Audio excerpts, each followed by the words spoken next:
welcome to Between Two Rods. This is a fishing podcast where we talk about all kinds of things fishing. Man, we got tons of great stories to tell, and we got some awesome guests on with us today.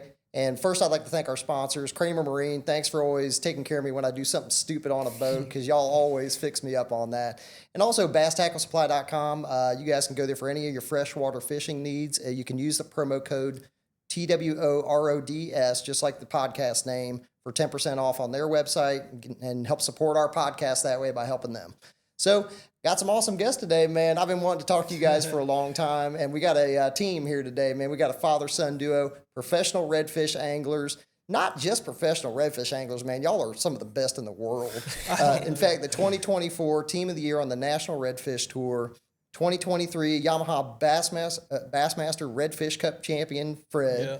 And also, you were the Redfish World Series champion as well. Sir. Yes, so, sir. Man, y'all are on it lately. We've had a few good years, and I mean, it goes back to me about 20 years, and then Carter came along with it, and he's as mad at it as I am. So I mean, for a father-son team, I guess you can't ask for more than that. No, it's awesome, man. Once it gets in your blood, man, it just takes over, and I can tell you, man, I remember when I really got into fishing, and after that, man, it's just, it's out of control. Oh, I mean, it goes with anything, whether you're playing football or soccer or fishing. But I mean, winning's always better than losing, and it's always a lot more fun when you win. And a lot of people say it's not all about winning, and it's not. But in the bottom line, well, when you look at college teams, who matters? The winners or the losers? Well, you don't fish competitively if that's not what your thing is. So looking back at your career and how you got started, was there a moment where you realized that really fishing professionally was something in your future and that you could be successful at? Absolutely. I know the exact story. As a Bass Assassin, I won a tournament in Bass Assassin. The next Monday or Tuesday, called me on the phone and said, "Hey, you used our name when you're on stage. Order at will as much as you want." Nice. And that was my first sponsor, Bass Assassin or Saltwater Assassin.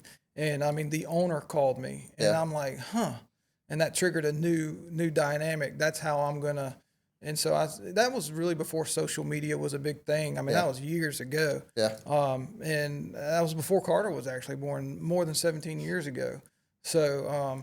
They're still with me. I still use their product. They're one of the best in soft plastics and so forth. But long story short, it's developed into a relationship, and that's the way that we treat it. Well, that's awesome that it started that way, and they're still continuing to be with you today, and hopefully with Carter into the future as well.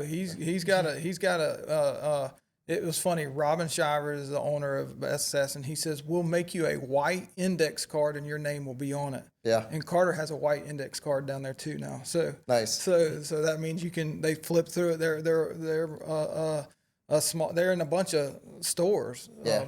Now they got great products. Oh yeah. I mean, short of long is it was pretty neat. That's when it turned for me. That's awesome. Well, very cool. Carter, when did you and your dad start fishing together? Ever since I was real little, I remember one of the very first tournaments we fished together. I could barely stand up on the bow, and I remember we were fishing a local tournament here, and he was casting my rod for me. Nice.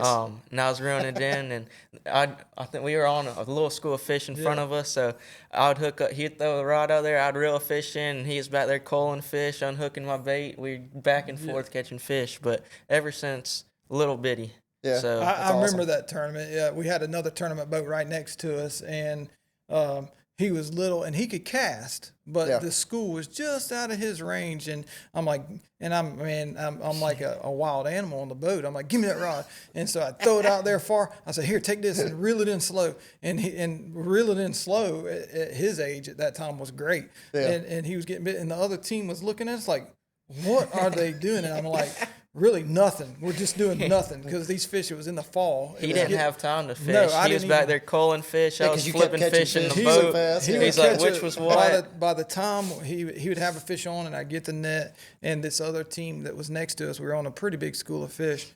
They were like, "What in the world are they doing?" And some of the fish were small, and he'd just raise them. I said, "Just pull them out of the water and sling them up in my chest. I'll unhook them and just throw again real quick." And it was awesome. It was fun. How old were you then?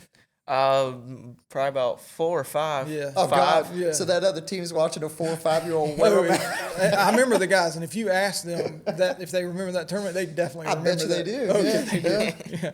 And then when we got the net out, they knew it was a good one. So Got wore out by a toddler. yeah, that's right. Yeah, it was fun. It was fun. Oh God, that's awesome, man. So that would be, probably about 11 years ago. Yeah. Yeah, Very somewhere cool. in there. Was there a moment where you realized that Carter had a special gift for fishing, or was that it? Yes and no. The with me being so deep in it, and he didn't have a choice. I mean, he gets it honest. My best friend is Drew Benton, Yeah. and he fishes the Bass Elite Series, so I got to give a good amount of credit to him. But yeah, I mean, I just remember Carter really wanting to go anytime I left. So, and I never left him. I almost couldn't go without him. I never left him at home when we went hunting or fishing, and sometimes that's good and bad, but I remember walking to the tree stand and he's taking little bitty steps. He's only like 4, and I'm like, we're never gonna get there. Here, get in my backpack, and we're gonna. And I would stick his feet, and he would stand in the backpack that I had my stuff in, and he'd put his shoulders, and we'd walk to the tree stand so we could get there in a feasible time. But I could knew see you up in the if- tree stand with like a baby Bjorn thing. Yeah, I mean, yeah, and we'd bring plenty of snacks and plenty of drinks, and the short of the long And my was, tablet. oh yeah, and his little Gotta get your tab. homework done and Yeah, stuff, that's you right. know. And I just remember never leaving him at home, whether I'm going fishing or hunting. But we grew up and we still live in the cove and on the water, and it's in our backyard. And I knew the saltwater part of our life was where we were going to land for the most part, and it's just so accessible. And I grew up racing sailboats with my dad and a gentleman named Jack Laird. A lot of people know him. He was in the timber business. But he was well known as the fish class when it was popular down at the yacht club. But they drove into me competitiveness in racing sailboats, and some people laugh, "Oh, you race sailboats? What are you talking about?" Well, that's a very technical sport, and that's how I really learned to fish. What weather's doing, what wind's doing. Yeah. I mean, Carter and I've ran 140 to 145 miles one way and back during a tournament day to catch 2 redfish. Oh, wow. And won. And I remember people saying, "Oh, when I get a fast boat, I'm gonna do the same thing." The difference is there are days you can do that, and then there are days you cannot do that. Definitely. And so that was a big key to me is sailing. I mean, when I was 16 or 17 years old, about Carter's age, I won the Flying Scott Midwinters here at the yacht club from all over the country, and that was a part of competition. Like I looked around and I said, you know what, you can be good at whatever you put your mind to. Yeah, you can be good if you want to do it. If you want it bad enough, you can do it. And you just got to. So much of being great at something is putting in the work, and if you're willing to put in that time daily to get better and better at your craft, whatever it is, whether it's fishing or something else in life, you'll get better at it. And if you put in enough work, you're going to be great at it.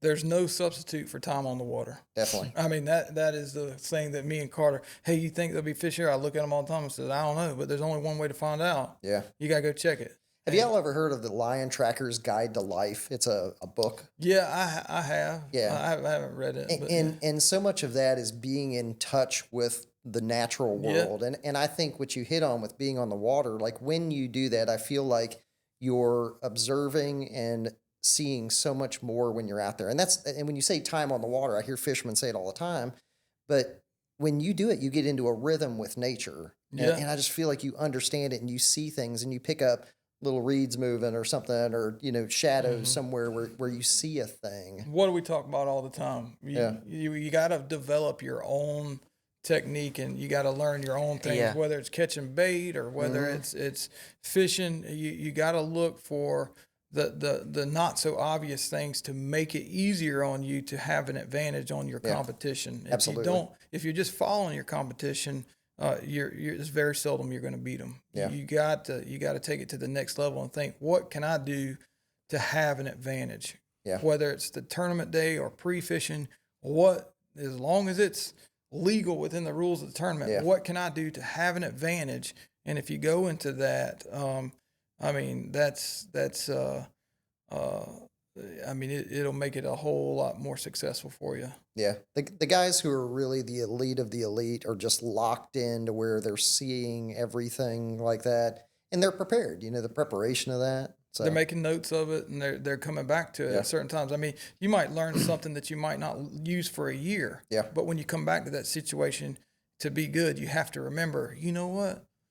Hey, shad, man, it's this time of year. Oh, it's been blowing north for 10 days. Wait a minute, things are changing. Oh, wait a minute, what's going on here? We got bait showing up. Okay, what's that doing to the fish? Well, they're moving towards that bait. I mean, that happens a lot in salt water. You got a lot of different baits, and weather really affects redfish. And you see redfish that we fish for, they're a migratory fish, so they'll go offshore. Yep. And so basically, what happens with those fish is they're going to leave. And not all of them. I mean, only your breeding fish leave, but the majority of the fish do the same thing. And so you really got to know when that's happening. Attention to detail is critical. Coach Chester and I talked a while back, and one of the things we talked about was Bobby Smith, who I know y'all heard of and used to fish with Drew. And he does he still fish with Drew? I think he does. Yeah. But Bobby has kept a logbook forever of every fish he's ever caught and what he catches it on and the details and notes of it. It's legendary. I forget the number of bass he's caught. 60,000. Yeah, I was with Drew when he texted me. He says, number such and such bass. And I'm like, what's he talking about? And he said, Bobby just texted me and said he caught his 55,000th fish or something. Coach was with him when he caught the 50,000th and also I think the 60,000th. I'm pretty sure it's what he had said before. That's impeccable. I mean, I don't know how you keep up with that, but that's dedication. I don't know how thick that book is, man. It's got to be like. But I can tell you, and on his side, if you could look at it, it's not just that he caught the fish; it's where he caught it, what it was doing, and so forth. I learned that from hearing about Bobby, because when I was bass fishing in tournaments and stuff, what I would do is I would go in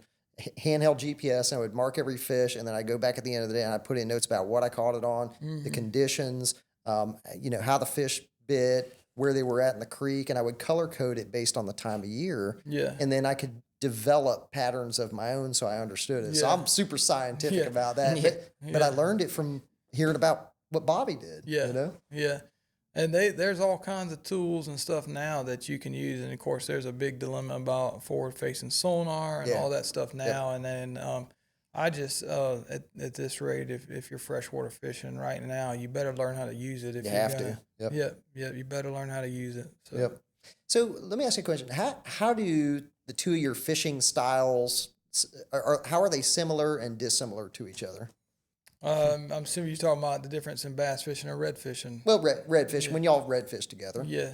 You talking about the styles between me and Carter? Is that I don't know, Carter. What do you think? I mean, what? I mean, we're really similar. We do a lot of the same. I mean, redfish, it's all about casting distance and everything. But you're getting a little old, and your sight. He's wearing glasses and all. But like Louisiana, we go sight fishing. He sees a lot of fish, but I mean, just being able to see them really good. And Louisiana, it's all about, it's 100% most of the time about just being able to see them. So if you're not looking, you're not catching most of the time. So just being able to see them is probably the biggest thing. And what he's talking about is I had LASIK surgery, and it really helped me. But I could tell before I had LASIK, I had glasses, and I can't tell you how many times I turned around, my prescription sunglasses flew off, or then I had a contact come out, and I'm just like, I can't do this. But the thing about it is making your day on that water as simple as possible is very critical. Yeah, agree. And then every minute of the day counts, and so that's the advantage that Carter and I have. I mean, if we're out there fishing, man, we don't take a lunch break. We don't take 30 minutes to sit down and just take a breather. I mean, it's all about what is our next move, and that's our style. And in Louisiana, it's so critical. I mean, when you're sight fishing, I mean, you can have a school of fish swim by the boat, and if you're not on the tower looking, you're not going to see them. Here it's a little different. We're blind casting, and what Carter said exactly is casting distance, you're fishing. We fish strictly artificial. So if you just keep in mind, the boat is the enemy, and so basically the further you cast and let that lure do its thing, the better chance you have to catch that fish with an artificial presentation. It's different than live bait fishing and so forth. You can let it sit out there, do its thing, fish come up on it. That's not an often thing that happens. I mean, you have to go to the fish, slip in there where they live, and hopefully you get a cast on them. And I would say that probably more than 50% of the casts that we make, and we cast a long ways, are not within reach of the fish that we're fishing. Right. And there's very few people that understand that, but I can't tell you how many times I see a boat pull up on the flat and they go barreling down, and I can tell you they're not going to, I don't care if they have the best equipment in the world, they're not going to catch a fish because the fish know they're there. Yeah. It's kind of like they going, spooked them at that point. Yeah, it's kind of like going deer hunting and sitting in the tree stand with your headlight on. Yeah. I mean, they know, they know. You got to turn that thing off. You don't, or sometimes you don't have to use it, and it's no different than fishing. I mean, if you just the fish know that we're the enemy. Yeah. I mean, and that's the simplest way. If I was talking to doing a seminar, that's the number one thing what is your number one lure? It's not a lure, it's casting distance. Yeah, casting distance. Yeah. And that's different than bass fishing, because casting distance in bass fishing, you might be fishing up there where the squirrels live. Yeah, I think there's times where it matters in bass fishing, and then there's times where it doesn't matter. If I'm flipping or pitching, man, I'm gonna drop it on their head and they're gonna eat it. You know, and then there's times where you got to be real quiet and subtle, and you're fishing fish on the bed, and you got to stay back and try to throw it out as far as you can that way. I guess the biggest difference, if I have to just sum it up in difference in red fishing and bass fishing, is a redfish that we target. Are 90% of them are in 4 foot or less. And in bass fishing, that's not necessarily the case. You can have different things where you might catch them shallow in the morning and then go a little bit deeper, or offshore in the middle of the day. That really doesn't happen in redfish. Yeah. I mean, it's very tide oriented, and you might move in or out a little bit, but it's these fish know when the presence of a boat gets up there, because they live up there 90% of the time. Yeah, most of the time. And so that's the disadvantage between red fishing and bass fishing. Yeah, very cool. The advantage of red fishing is I don't have to have 1,000 different lures to catch a redfish. Yeah. I can show up to a redfish tournament and compete with a handful of lures. Yeah, that's good. It's a little easier on the pocket. Definitely. Yeah, if y'all saw my garage full of bass fishing stuff, that's the I next don't even want to step. think about what I've spent. Like the night before a tournament, we'll have 12, 15 rods rigged up, ready to go, and we'll be sitting there talking. We're like, we ain't gonna fish but with one of these rods the whole day. Funny, I do the same thing bass fishing though. I got 30 rods sitting on the deck. I probably use 3 of them the whole day, but I don't know which 3 I'm going to use till I get out there. That's right? right. Yeah. That's right, and that's crazy. important to know. I mean, that's important to know what works and what doesn't work, and what you got to be prepared. I can't not go fishing and have 30 rods sitting on the deck. Oh, man. I would feel insecure going into the day. It would be bad. I know. I have a buddy of mine that fished a tournament, and believe it or not, he took one rod and he caught a bull red. He just caught a glimpse of it, and it spooled him. And it's a 1-man tournament, and he had no more rods. Oh God, that's killer. It was he won't make that That's mistake a again. mistake. Yeah, that's crazy. I'm sure he didn't have any line on the boat either. So It's brutal. Can I ask you about when Carter did the Redfish Cup in 2024? What was it like as a father to watch him launch alongside of you? Yeah, I mean, it was good and it was hard. Of course, it was very good, but the anticipation of fishing against him on that platform was very difficult. And if I had to honestly say, I wanted him to do better than I did. I mean, we won the tournament the year before, so and it was his turn. He earned it with me. We qualified through winning Team of the Year in the National Redfish Series, Power Pole National Redfish Series, and which gave us an entry into the. Now I had double qualified because in South Carolina I had won the year before, and that lets you come over and fish it automatically the next year. So I fished with a friend of mine named Cody Chavez that lives in South Florida. And so the whole year we're working through this Team of the Year. I knew it was going to be kind of so I sat him down one day and I said, look, here's the deal. You didn't want to talk about it because we hadn't won Team of the Year yet, but it got on in the year and we were leading by 25 points. And it's just basically if we showed up at the last one and caught fish, Yeah. we earned You it. knew where you were at. Yeah. Yep. So I sat them down before we got there. I said, look, we can win this team of the year, but here's the scenario. I am double qualified, and I cannot tell Cody I can't fish with him. Yeah. And here's the scenario. If you qualified the year before with your buddy, and then me and you won team of the year, you wouldn't want to call your buddy up and say, hey, I'm sorry, I'm fishing with my dad. How would that guy feel? And he said immediately, it made me relieved. He says, oh, no, I totally understand. Yeah. But that's the difference in Carter and the average guy. He understood. He knows what it means to Cody to fish at that platform. And so, ironically, we worked it out, and I called and talked to some people about what we should do.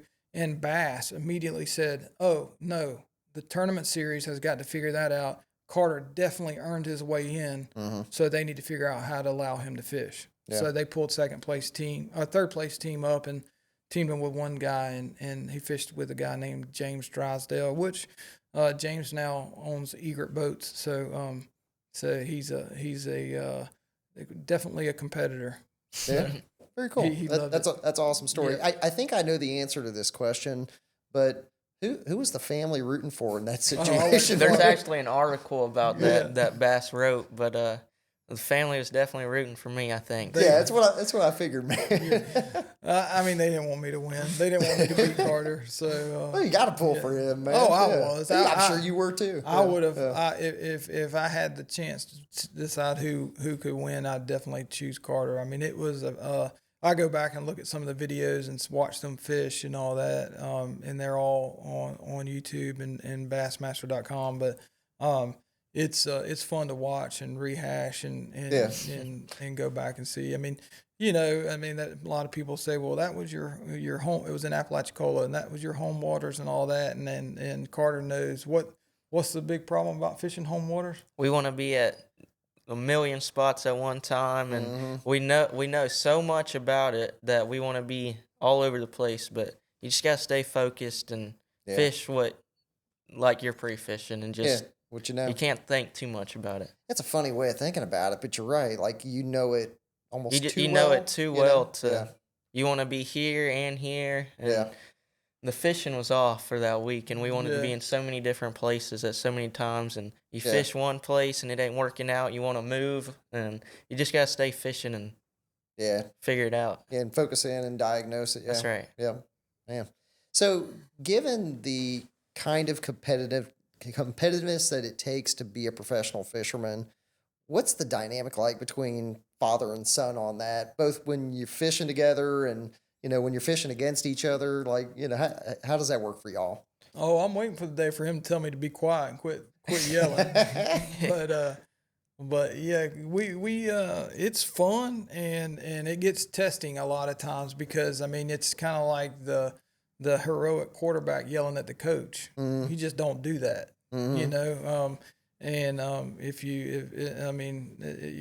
guess you can do that when you're Tom Brady or something, but until you get to that level, you don't yell at the coach, or you don't. You got to be the GOAT. Yeah, you got to be knowing, and I've taught Carter a lot, but he's at the point now where he's teaching me, and I'm at the point to where I'm like, all right, then teach me, tell me what we need to do different. Yeah.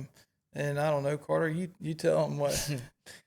Well, this last tournament we fished, it was in Destin, but we had fished our home waters, and the fishing was off, and we wanted to be in so many different places at one time, but we were like, we knew where the bigger fish were, and we knew what other anglers were doing and what they were fishing, and we just knew where the bigger fish were, and we just hashed it out and fished, and we ended up not getting the bites we needed to, but we wouldn't have done much different during that tournament, but we knew where we needed to be to catch the two that we needed to win. And we're going we're not going for second or third or fourth. Yeah. We're fishing it to win. Yeah. I looked at them during the day, and I was about ready to give it. Of course, you never give up, but I was about over it. But I looked around, and I don't want to take any discredit from anybody else, but if we're fishing around a bunch of people, most of the time that's not a good thing for us, because I looked around and I said to Carter one time, I said, we're fishing around everybody that loses. Yeah. I mean, we're going to lose. Yeah. You know, we have no advantage over this situation. And then that was this past weekend. But we won't make that mistake again if we can help it. But Yeah, red fishing's funny the way, the rules are where, you guys are catching a slot fish and you're only keeping 2, right? Each oh, tournament? yeah. And Most of them are just 2 fish. Yeah. Yeah, and you can't, it doesn't matter if you catch the biggest fish. It Yeah. has to be in the slot. yeah, And the I mean, biggest within the slot. Yeah, and me and Carter we've been in several situations to where we could push the envelope and we weren't sure it was going to measure or not, and Yeah. and then we've been in the short stick of that deal where the fish gets up there and it's too big. And, Yeah. and, I don't know if it's a good feeling when you get up there to the stage, but it sure feels bad. And Yeah. when you're sitting there and, ooh, it's a lot of pressure on you if that Yeah. fish is going to measure or not. No, for sure. But Yeah. it's a lot of relief when they say it's good. So it's Yeah. a good feeling. I bet. So, Carter, when you saw your dad win the Redfish Cup in 2023, how did that impact you? It was definitely an experience, and it was awesome. So the bass I was watching on live, so that I wasn't able to fish that tournament, which really stunk because I'm not used to watching redfish on the sidelines, but bass they got it on live, so I'm able to sit there. I don't think I took my eyes off my phone that day. I was sitting there watching live from whenever it started at 6 all the way to 3, and I was watching them, and it was awesome watching him be able to win it and watch the whole day break out, know what the other anglers are doing, because he has no idea what's going on. But I'm sitting there, I know what this angler's doing, this angler, and he's sitting there. And, I mean, that tournament, the first day, they struggled to catch, you had to catch 4 fish, and y'all had 2 fish? we had 2 good ones. Right, and I was watching all the other anglers. Y'all probably think y'all are sitting in last.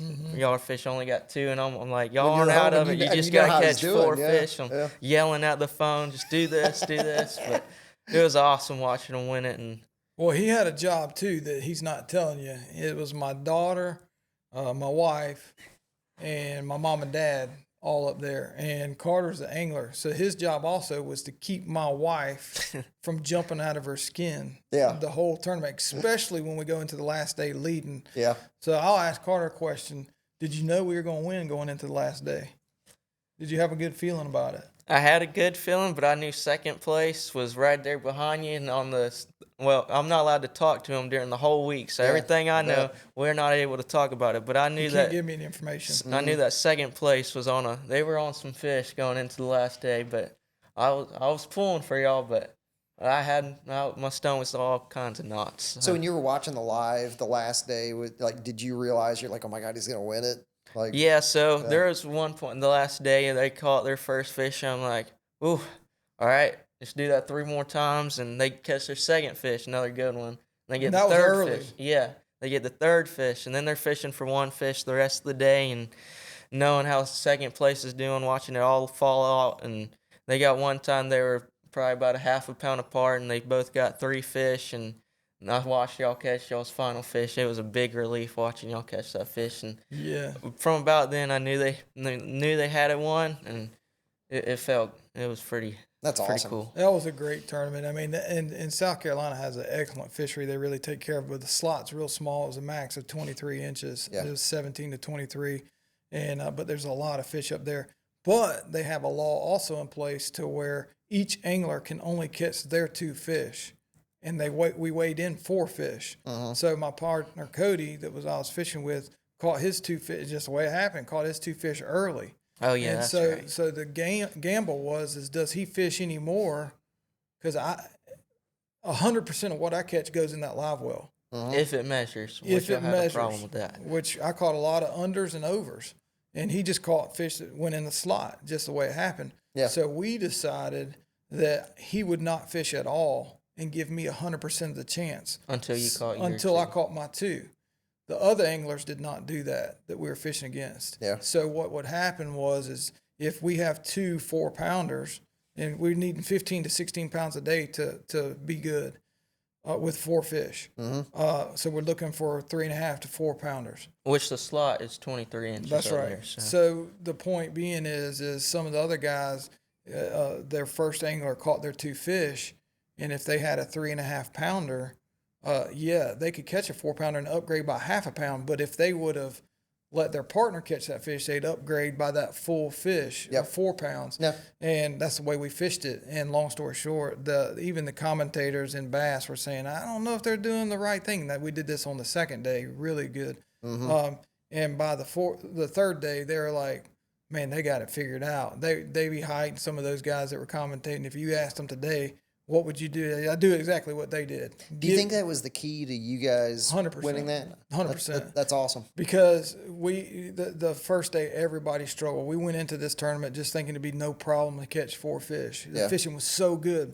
Yeah. But you had big tide swings and you get under tournament pressure. And I can look back on the second day, and we did not leave our area. The first day, we left our area to go to some other fish, and we spent too much time running. And we missed the bite. It was that quick. It was a 20 to 30 minute window. Yeah. And the second day we didn't do that. We caught 4 fish. And the third day, going to the third day, we had it locked down. I felt really good about it. But I knew it was in our control to lose. Yeah. Yeah. So that's an awesome story. Yeah. The thing about tournament fishing is there's so much that's not in your control. What has tournament fishing taught you guys about control and being on the water as well as off the water too, like in life? Like I feel like fishing has taught me a great deal about myself because there's just some things I can't control that way. Yeah. A lot of patience. Patience goes into it big. And tournament fishing, you got to deal with the weather, tides, and like all these local guys, they go out there and say, oh, I can catch 15 pounds any day. Well, all right. Let's plan to go fish a tournament 3 weeks from now on this Saturday. Well, your tides aren't going to line up. It's going to be 100% chance of the rain blowing out of the south at 15 miles an hour. It's going to make it rough and everything. But can you still catch that weight that day?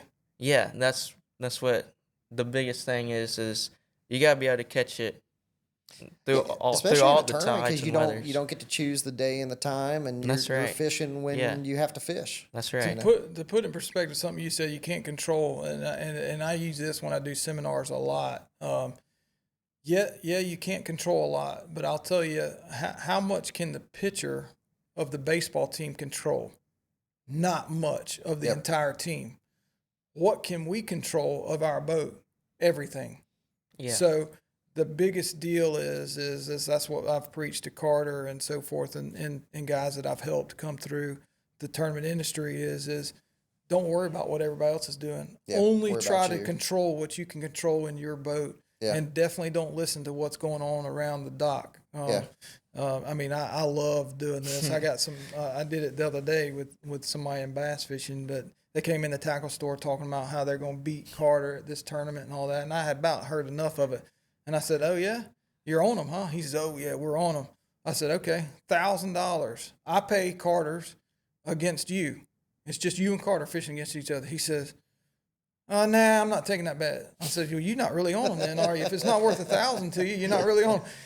He says, oh, I'm on them. I said, well, then I take the bet. And he says, anyway, he did not take the bet. He did not take the bet. But I do that a lot to kind of sift through the competition. Because by the time the day's over, and before you enter into the tournament the next morning, your competition is just they're kind of just talking. Man, so much of fishing is mental and mental preparedness, man.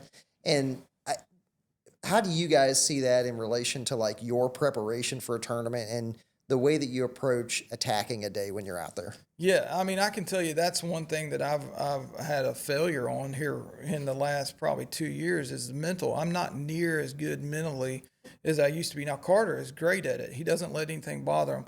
If I go back 5, 6, 7, 8 years, man, nothing bothered me. I remember, and I'm not a big fan, but I remember watching a golf tournament where Tiger Woods was putting on the 18th green for the Masters, and he had about, I get it wrong. A bunch of golfers will tell me I'm wrong, but anyway, for the sake of the story, he had a 16 to 18 foot putt. He either wins or they go into a playoff. I looked at that dude and I watched him walking up the green, and he's not shaking anybody's hand. He's locked in. Of course, it's a Tiger's trait. Not shaking anybody's hand. Kids wanting autographs. Nope. Walking up there, and I remember, and I use this as an example. It's him, that ball, and that hole. Yeah. That's it. And there's millions of people watching him. To him, there's nobody watching him. Nobody's watching him. And guess what? He made that putt. and he won. He's one of the most mentally locked in athletes I've ever seen. Because when he was on, there was nothing in the world that was stopping him. Yeah, I'm glad you said that, because the mental part of fishing and the sport is what gets a lot of people out of the game. Yeah. They worry about what their competition's doing. It destroys them during the day. It breaks them down. Yeah. At first, when everybody takes off at the starting line, everybody's on equal ground and everybody's a hero. It's a chess game, man. But throughout the day, competitive fishing, I mean, you have to play a game of chess, and you're thinking through all these things and conditions and changing conditions and things that you're seeing is how's the fish biting, what's the sun and the clouds, like all of those things have to go through your brain 500 things at one time. And you always have to be thinking the next move. It's just like a chess match. And if you're not thinking of what the next move may be in your best case scenario, you're backing up. You're losing. You're losing. If you're not thinking about what's going to happen when these fish quit biting, what are we going to do next? It's got to be sitting there in the back of your mind. What is your next move going to be? And the next move might be, I can tell you 100 times that me and Carter's looked at each other and says, we got enough to win. Mm-hmm.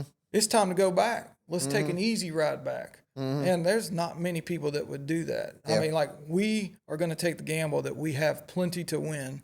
So let's take it back. Don't beat up these fish. Our fish still have to measure. Mm-hmm. Let's take it easy, ride back the 80, 90 miles that we made, and let's sit at the dock for an hour and just call it good. Let's get back in case something happens. Yeah.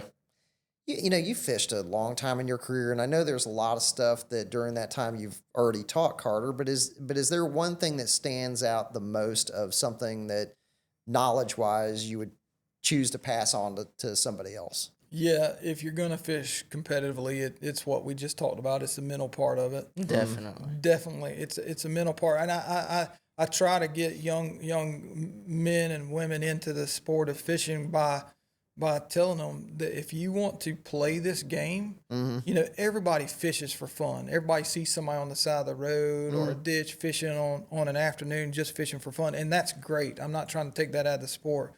But it's as much as a competitive sport as it is football or anybody else. And if you don't have the mental capacity to work on that, you have to work on that part about it. There's a young kid in bass fishing, and many people have heard of him, is Trey McKinney. And Trey McKinney's 19 years old, and he's leading the Bassmaster Angler of the Year, which is the highest prestige angler you can be right now in the bass or in the fishing industry. And he's 19 years old. Pretty unreal. Yeah. What separates him from everybody else is his mental capacity to stay focused on fishing as much as he's 19. He doesn't have anything else to worry about in the world. Yeah, right. Yeah. I mean, the thing that he doesn't have the ability is experience. Yeah. And so when something goes wrong, for him to be 19 and be as successful as he does, he's got to figure out how to make it happen. Yeah, for sure. And that's the mental part about it. And as you get older, as an individual gets older, it gets harder to say, hey, how important is this really to really focus on? Because other things come about and it's just not as important. So the longer you can stay in it mentally, the better off you're going to be. Yeah, that's pretty interesting. Is there an angler, and this is really a question for both of you, is there an angler that you would love to fish with that you've never gotten a chance to fish with? There's two people I'd want to fish with. Trey McKinney would be one of them, just to see how he fishes, because, he hasn't been doing it long, but he's been doing really good. Yeah. And a lot of people don't like him for what he's been doing, but I'd just like to go through one of his days and see how it goes. But another one would be Matt Robertson. Yeah. To go fishing with him. Nice. Yeah.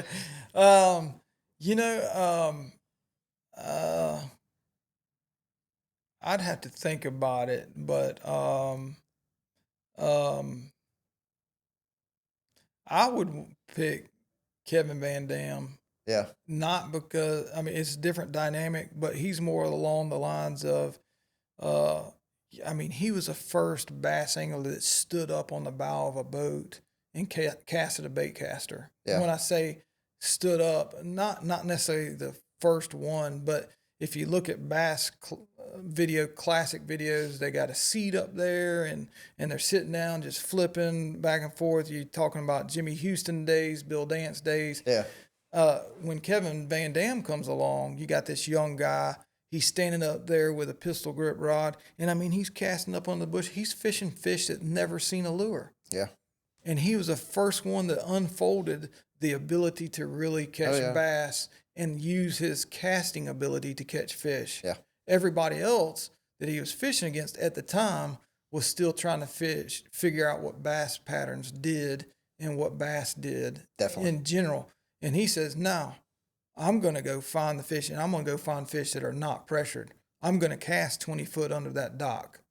And they've never seen a lure. Yeah. And guess what?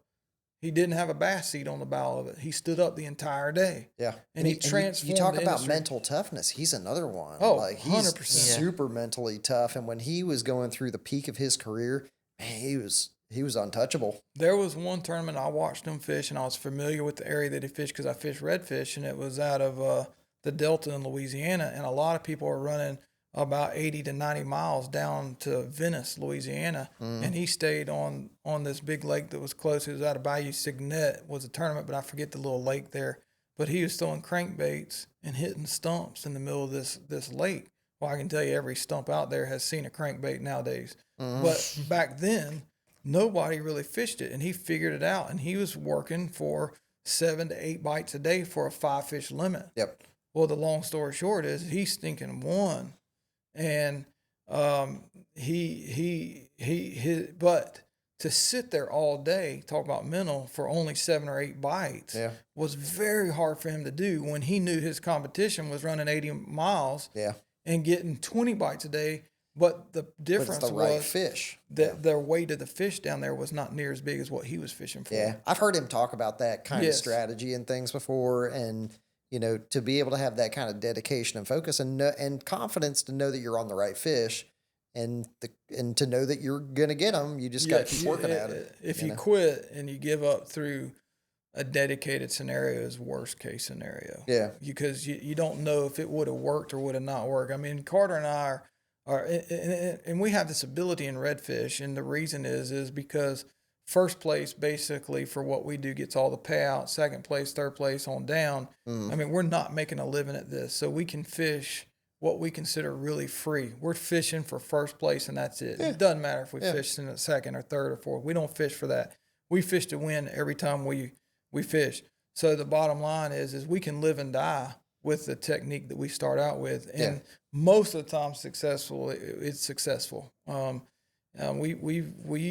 We've put our sticks in the ring more times than not on winning fish versus just going to catch fish. There was a time that last year when we were fishing for Team of the Year, we probably had the opportunity to win 1 or 2 tournaments. And I remember in particular one tournament, there was a semi-qualifying event that counted towards Team of the Year. And we catch about 16.5 pounds. We had 2 a little over 8 pounds.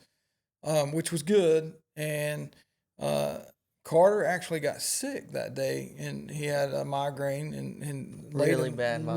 Throwing up, I was laid down in the boat. And I decided, hey, we got enough to defend Team of the Year. Do you want? No, let's go check these other fish for tomorrow. And I'm like, you sure? So, lay down, and we went, and I get up in the tower, he's still laying down, and I look up, and there's this fish coming. I'm like, dang, that's a good fish. And I throw it there and catch him.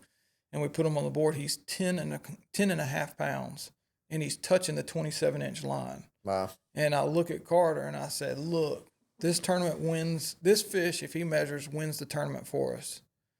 This fish also, if he doesn't, loses Team of the Year for us. Because the weight we already had in the well had us secured for Team of the Year with the 16.5 we had. Yeah. Or we go for the win, or completely lose everything. So that fish would have given us about 1.5 pounds more over what we had. We lost that tournament by 3/4 pound.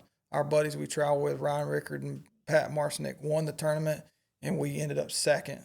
So if the fish measured, not only would we win Team of the Year, we'd have won a Mamba boat. Oh, really? Gosh. But that's hindsight. That's a crazy choice, man. Oh, listen. I mean, I was sweating, and it doesn't help when your son puts it on the board. You're still in the tower because I didn't even get out of the tower. He never. And it was touching 27. I put it on the board. I'm like, oh no, he didn't do that. He goes, "Go ahead. What'd you say?" put him on the board and put the pincher on him. I look up to him in the tower. I'm like, you're going to have to come down here. We got a situation. We got to think about We got a situation. That's not exactly what he said the first time. Yeah, He I can imagine. The first thing he said was, "Oh, this one's going to the scale." And I'm like, "Hold on a minute. Let's don't be peeling no fish out of that well yet. Let me come down there and look at that fish."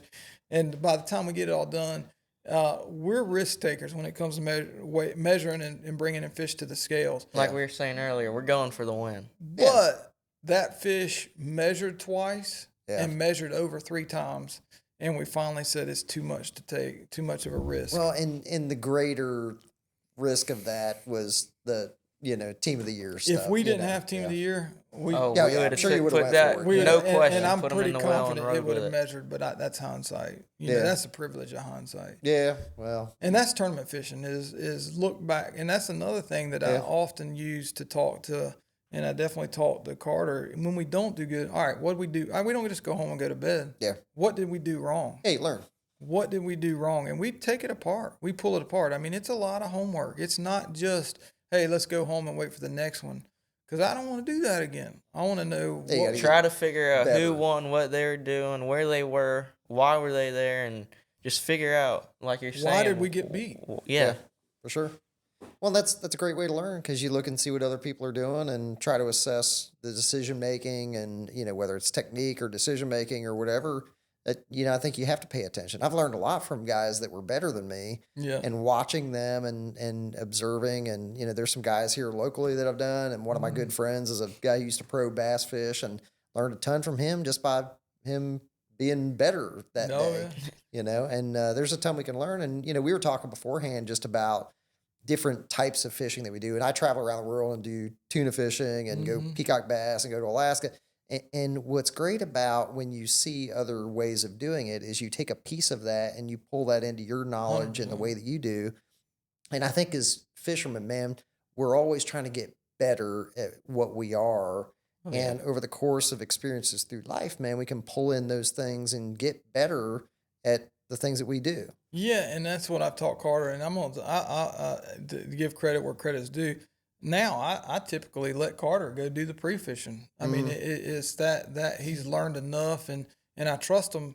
I mean, we're fishing a team sport. We're not fishing a bass event where it's just a solo. So I have to fish with somebody that I trust, say, hey, we're going to run 100 miles this way, and we're going to catch them. I'm like, you sure? Now, I fish with some people that I'd have to go put my eyes on, and I'm like, no, we ain't doing that. But Carter, if he says, we're going here, and we need to do this, I don't even need to go look at it. We're going to do that. That's awesome. And it's fun. And that's the great thing about the level of trust that y'all have with each other is you know that the other person's legit in what they know and what they're telling you. And you don't question that trust. He's able to put all the things together and look at the weather. And I mean, I'll quiz him. I'm like, all right, was it good enough we got a 50% chance of rain tomorrow. If it rains on us over there, we still going to be able to catch them? Oh yeah, we're catching them. We're catching them. And I like that. I mean, and most of the time we do. It works out really well. That's awesome. It's fun. It's really cool to see the dynamic between y'all and how you guys work together on stuff. And we got my wife Laura and Elizabeth. They root us on just as much as the next person. I mean, they're all about it. And what, you gonna miss school to go pre-fishing? I'm like, I'm not gonna miss anything. Carter is just part of his life education, man. So. It's fun. We probably let them out a little too much, but it's definitely been a good ride, and I hope that he likes it, continues to like it as much as I do. Yeah. Well, it sounds like it's in your blood, man. So. It definitely is. Yep. So I always like to ask my guests, man, do y'all believe in fishing superstitions? I do not. You do not? Okay. I do not. How about you? No. No? All right. I do not. I don't give the fish enough credit that they're that smart. I still think we're the predatory type individual. I mean, we know more than that fish. Now they're in their own element, but you just got to trick them. And that's how I talk to people about deer hunting, because we're big deer hunters. And I'm like, if you gave the deer as much credit as you think he has, you'd never harvest one. Yeah. And so just remember, it's still just a fish. And I think people put the fish on a platform to where they think that fish is real tricky. Well, when you got superstitions, it gives you a built-in excuse That's why why you didn't catch fish there. I don't disagree with that. Now, I'd love to have some reason why we didn't catch them, but I don't put the fish on a level to where that it gets to be uncatchable. Yeah. I mean, that no, I don't have any. I feel like I can still trick them most of the time. Yeah, no, that's awesome. Yeah. So have y'all ever had anything crazy happen while y'all been on the boat? I feel like every trip that I go on, something nuts happens, but have y'all had a crazy moment where something just bizarre happened? I know we have a lot. We've had plenty. Can you think of one? We've had motors blow up on our runs, and I guess one of the ones that I had to think about is, I made a wrong turn. I wasn't with Carter, but I made a wrong turn in a bayou. oh yeah, And drove it up on the bank, and we did not make way in. Oh, no? No. I got a picture sent to me of that one. No Yeah, kidding. so we're not making it back. And, Yeah. I guess one of the ones that right before I fished with Carter, I was fishing with another guy, and we had almost 19 pounds in the well. We didn't know it, and we were about 130 miles away from weigh-in. I kept telling him, we got to go. I did not know we had this much weight. We just kept the biggest two that day. Long story short, we were 3 minutes late, and it cost us $45,000. Oh, God. Yeah, that hurts. Really?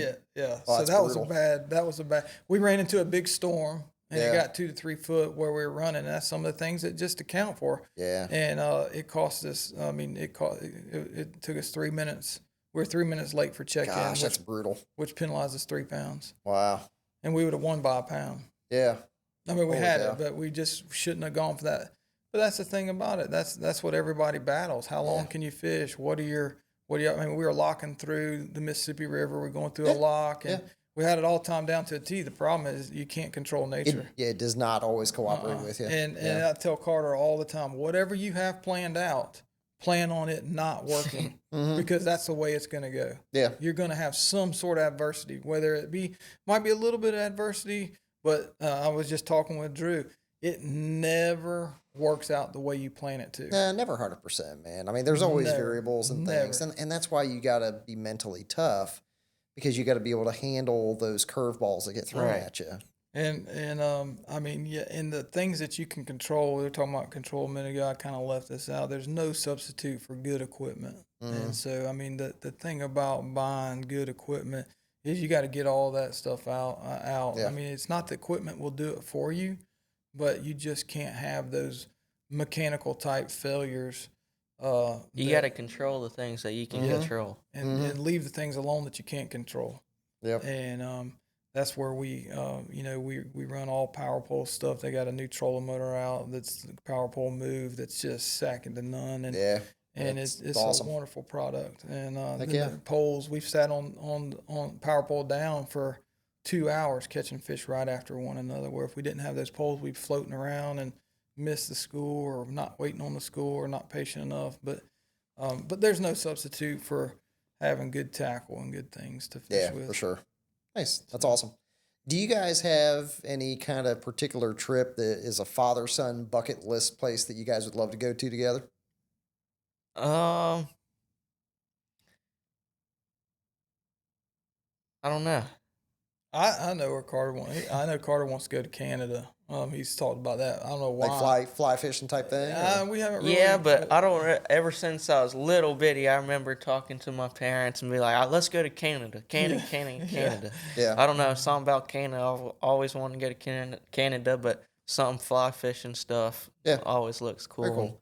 I do a lot of trips around the world. I see a ton of fathers and sons doing those kind of things together and best friends doing it and all that. And it's always pretty awesome. I'll be honest with you. To me, and I've traveled all over fishing, and there's always a better place to fish. So don't get what I say wrong. But for us here in Panama City, we have one of the best fisheries in the world. Yeah. Anything from inshore to Carter's gotten into tarpon fishing. I mean, he's excellent at tarpon fishing and Really? catching Nice. tarpon. Oh, I love it. And I mean, I still haven't caught one yet, but We'll have to go. It's Yeah. it's over now, but it's a blast. He went one day this year and hooked 5 and boated 3, I think. Hooked awesome. 4, boated 3, Yeah. landed 3. And that was by himself. I mean, I'm talking about grabbing them and getting their picture. I mean, you know. After selling bait too, it Yeah. wasn't a full day thing. It was after I got done selling bait and looked at the time. I was like, let's go jump a catch tarpon a real couple, quick. yep, yeah. Roll out there and there's fish everywhere and just start Yeah. jacking them. It was I awesome. know the last couple of months I've seen a ton of people catching them, and man, it looks awesome.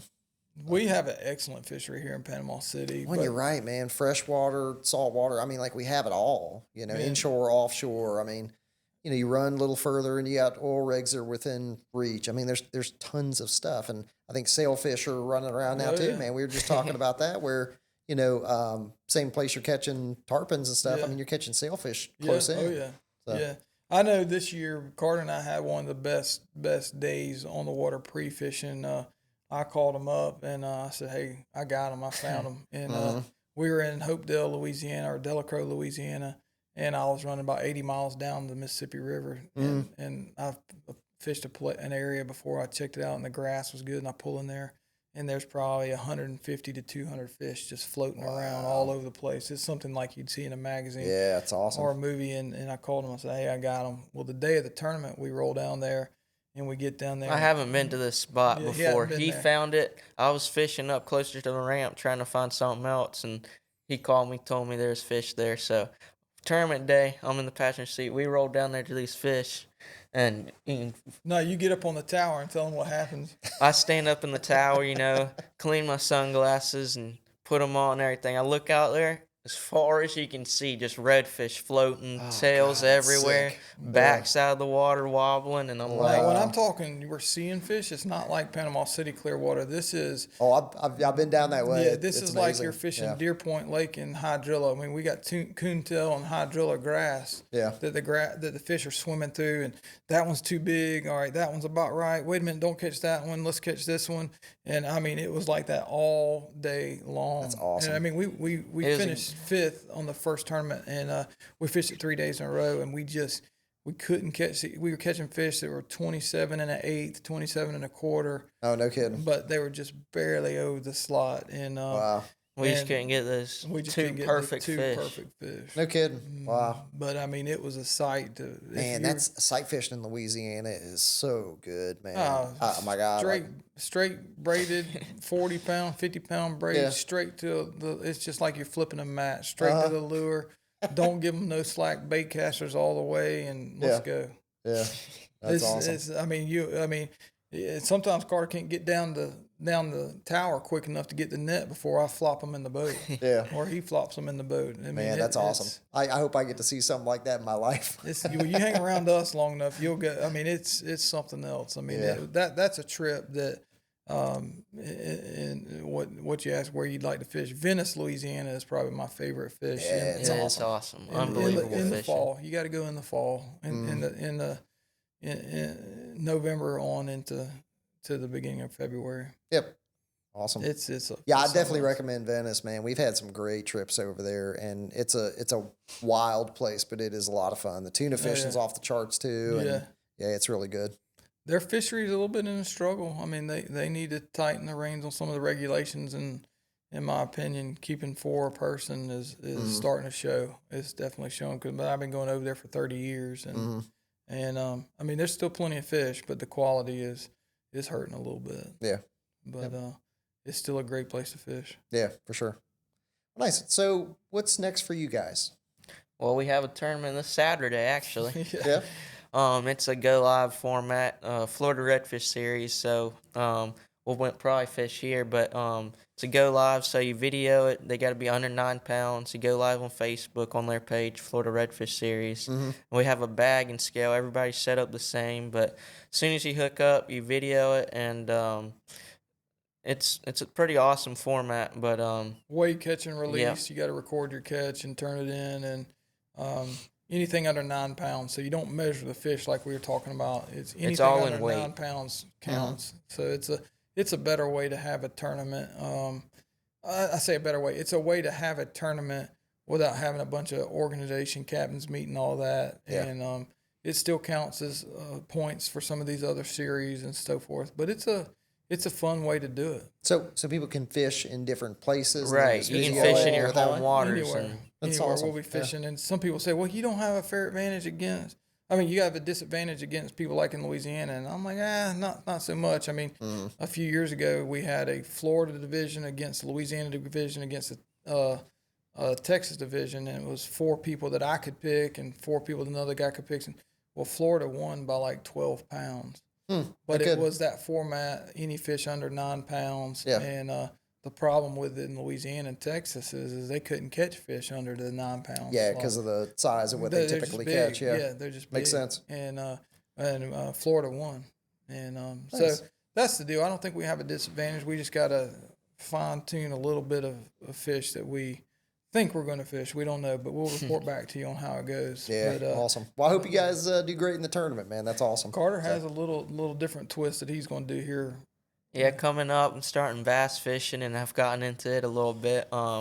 There's a little series going on here at Deer Point, local here. We got one more left, but the summer nights, it's a high school bass series. It's been great, gotten me into it, and I'm fishing with a buddy, Mason Daniels. He's big into bass fishing and everything. He's actually gonna fish that redfish tournament with us Saturday. Awesome.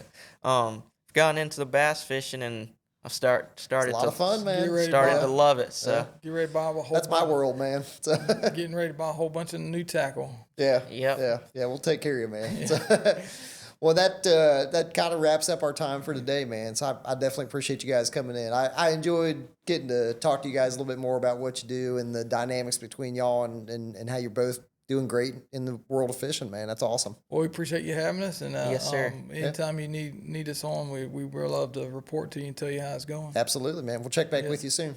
Thank you for having us. Thanks, guys. Appreciate it.